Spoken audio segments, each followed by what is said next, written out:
بسم اللہ الرحمن الرحیم۔ محترم سامعین، سیرت النبی صلی اللہ علیہ وآلہ وسلم کے موضوع میں اب شروع کرتے ہیں 4 ہجری کے اہم واقعات۔ سفر 4 ہجری رجی کا المناک واقعہ دراصل غزوہ احد کا رد عمل تھا۔ اس جنگ میں قریش کی نام نہاد کامیابی کے مبالغہ آمیز قصے سن کر دشمن اسلام خالد بن سفیان انہیں مبارکباد دینے مکہ گیا۔ اس نے وہاں سنا کہ اس کی بیوی نے منت مانی ہے کہ حضرت عاصم بن ثابت رضی اللہ تعالی عنہ کے کاسۂ سر کو جام شراب بنائے گی، جنہوں نے جنگ احد میں اس کے بیٹے کو تیر مار کر ہلاک کر دیا تھا۔ ایسا کرنے والے کے لیے 100 اونٹوں کے انعام کا اعلان بھی کیا تھا۔ خالد بن سفیان سنگ دل بھی تھا اور لالچی بھی تھا۔ اس نے انعام کے لالچ میں حضرت عاصم بن ثابت رضی اللہ تعالی عنہ کو دھوکے سے گرفتار کرنے کا منصوبہ بنایا۔ وہ خود تو قتل ہو گیا، لیکن اس کے قبیلے والوں نے یعنی بنو لہیان نے اس کے منصوبے کو عملی جامہ پہنایا۔ ان لوگوں نے حضور صلی اللہ علیہ وآلہ وسلم سے درخواست کی کہ ہمارے لوگ اسلام کی طرف رجحان رکھتے ہیں، اس لیے آپ مسلمانوں کی ایک جماعت تبلیغ کے لیے روانہ فرمائیں۔ انہوں نے خاص طور پر عاصم بن ثابت رضی اللہ تعالی عنہ کا نام لیا۔ حضور صلی اللہ علیہ وآلہ وسلم نے 7 افراد کو ان کے ساتھ روانہ کر دیا۔ بنو لہیان کے مسلح گروہ نے اچانک ان پر حملہ کر دیا اور 4 افراد کو شہید کر دیا اور 3 کو قیدی بنا لیا۔ انہوں نے جس انعام کے لالچ میں ایسا کیا تھا وہ انہیں حاصل تو نہ ہو سکا۔ پہلے تو حضرت عاصم بن ثابت رضی اللہ تعالی عنہ کی لاش پر شہد کی مکھیوں نے ہجوم کیا، جس کی وجہ سے کفار کوشش کے باوجود ان کے قریب نہ جا سکے۔ پھر اتنی تیز بارش ہوئی کہ ان کی لاش کو بہا کر لے گئی۔ اس طرح یہ کفار حسرت لے کر واپس لوٹے۔ بیر مونا کا واقعہ سفر 4 ہجری اسی مہینے میں مسلمانوں کو ایک اور المناک حادثہ بھی پیش آیا۔ قبیلہ کلاب کا سردار ابو براہ بن مالک آپ صلی اللہ علیہ وآلہ وسلم کی خدمت میں حاضر ہوا۔ آپ صلی اللہ علیہ وآلہ وسلم نے اسے اسلام کی دعوت دی۔ اس نے پہلے تو خاموشی اختیار کی، پھر کہا کہ آپ مبلغین کی ایک جماعت اہل نجد کے پاس بھیجیں، مجھے امید ہے کہ وہ دعوت اسلام قبول کر لیں گے۔ آپ صلی اللہ علیہ وآلہ وسلم نے جواب دیا کہ اہل نجد کی طرف سے مجھے اپنے آدمیوں کے متعلق خدشہ ہے۔ اس نے کہا کہ میں ان کا ضامن ہوں۔ آپ صلی اللہ علیہ وآلہ وسلم نے 40 یا 70 آدمیوں کی ایک جماعت، جن میں اکثریت اہل صفا کی تھی، اس کے ساتھ روانہ کر دی۔ بیر معونہ کے مقام پر صحابہ اکرام رضی اللہ تعالی عنہ کی اس مقدس جماعت نے قیام کیا اور حضرت احرام بن ملحان کو حضور صلی اللہ علیہ وآلہ وسلم کا خط دے کر بنو عامر کے سردار عامر بن طفیل کے پاس بھیجا، لیکن اس نے سفارتی آداب کا بھی خیال نہ کیا اور حضرت احرام رضی اللہ تعالی عنہ کو شہید کر دیا۔ پھر باقی قافلے پر حملے کے لیے اپنے ساتھیوں کو کہا۔ بنو سلیم نے مسلمانوں کی اس مختصر جماعت پر حملہ کر دیا، سوائے 2 اشخاص کے سب شہید ہو گئے۔ ایک تو کعب بن زیاد انصاری رضی اللہ تعالی عنہ زندہ بچے، جنہیں مردہ سمجھ کر چھوڑ دیا گیا تھا۔ دوسرے عمرو بن امیہ زمری رضی اللہ تعالی عنہ، جنہیں عامر بن طفیل نے یہ کہہ کر چھوڑ دیا تھا کہ اس کی ماں نے قبیلہ زمر کے کسی شخص کو آزاد کرنے کی قسم کھائی تھی۔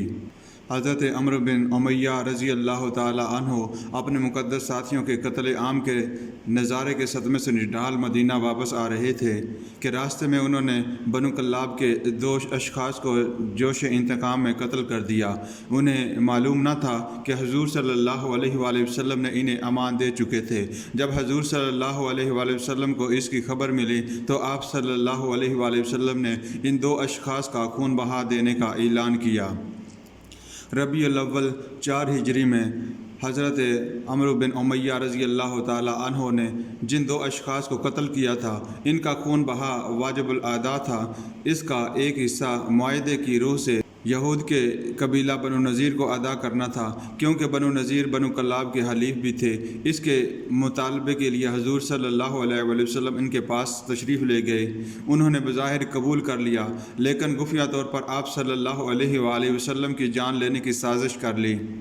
آپ صلی اللہ علیہ وآلہ وسلم کو بڑے احترام سے ایک دیوار کے سائے میں بٹھایا اور ایک شخص کو چھت پر سے بھاری پتھر آپ صلی اللہ علیہ وآلہ وسلم پر گرانے کو کہا۔ اللہ تعالیٰ کی حکمت، آپ صلی اللہ علیہ وآلہ وسلم کو اس ارادے کا حال معلوم ہو گیا اور آپ صلی اللہ علیہ وآلہ وسلم فوراً مدینہ واپس آ گئے۔ اس کے بعد انہوں نے رجی اور بیر معونہ کے واقعات کی روشنی میں سازشیں تیار کی اور حضور صلی اللہ علیہ وآلہ وسلم کو کہلا بھیجا کہ ہم آپ صلی اللہ علیہ وآلہ وسلم سے مناظرہ کرنا چاہتے ہیں، آپ اپنے ساتھیوں کے ہمراہ تشریف لائیں۔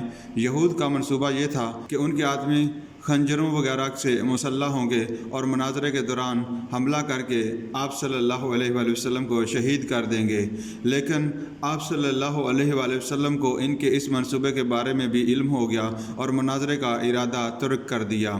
اسی دوران آپ کو قریش کے ایک خفیہ خط کی اطلاع ملی جس میں انہوں نے بنو نذیر کو لکھا تھا کہ محمد صلی اللہ علیہ وآلہ وسلم کو ختم کر دو ورنہ ہم تم سے جنگ کریں گے۔ اب اس بات کا بہت خدشہ تھا کہ قریش کے کہنے پر بنو نذیر مسلمانوں پر حملہ کریں گے۔ آپ صلی اللہ علیہ وآلہ وسلم نے بنو نذیر کو پہل کرنے کا موقع نہ دیا۔ وہ بنو قریظہ سے معاہدہ کرنا چاہتے تھے، لیکن حضور صلی اللہ علیہ وآلہ وسلم نے بنو قریظہ سے معاہدہ کر کے بنو نذیر کو اس مدد سے محروم کر دیا۔ پھر بنو نذیر کو معاہدے کی تجدید کے لیے کہا، لیکن انہوں نے اس سے انکار کر دیا۔ یہ میثاق بند ہو گئے، کوئی بھی یہودی قبیلہ ان کی مدد کو نہ آیا، اس لیے 15 دن کے بعد مایوس ہو کر جلا وطنی پر رضامند ہو گئے اور 600 اونٹوں پر اپنا سامان لاد کر ترک وطن کر دیے گئے۔ ان میں سے کچھ لوگ تو وادی قرا اور شام کی طرف چلے گئے اور باقی خیبر میں جا بسے۔